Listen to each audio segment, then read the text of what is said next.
Had another good question that came in on the members blog, and this one's about the purpose of movement prep. When we talk about movement prep a lot, we put together movement prep programs for players that have the highest level of our subscription. And to me, this is one of the most important key ingredients to everything on this site.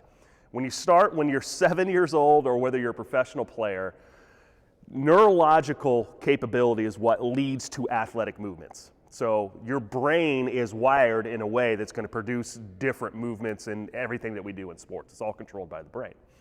So the way you move as a human, and that starts from development when you're at the lowest level of moving. Like I'm talking as soon as we get onto all fours and start crawling, this is starting to ingrain into your brain.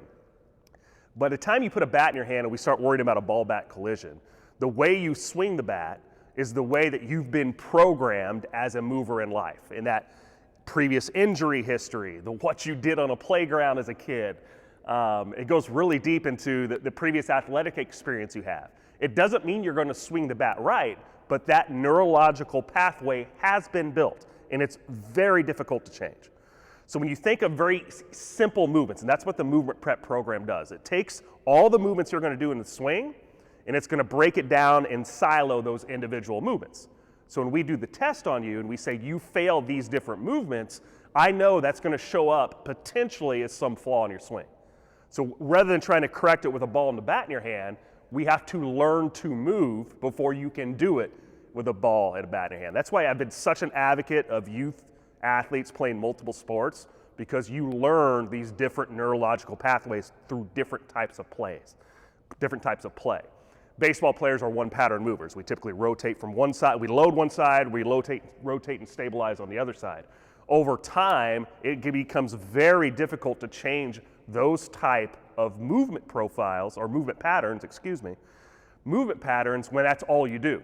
But when especially you've heard me say wrestling and gymnastics for youth athletes, and I'm talking 6, 7, 8 years old, and you can go higher if you want, but that's some of the most baseline foundational human movement that's going to program athletes to be better in balance, better in just general movement.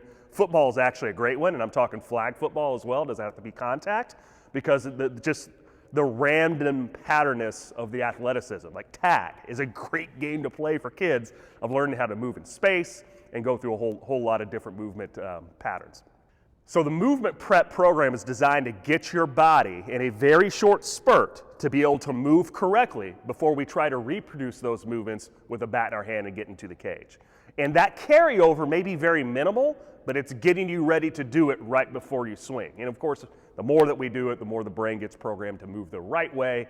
And nobody, and I've never had an athlete that's gone through all 30 of our movement prep tests and passed them all. We all have deficiencies as movers.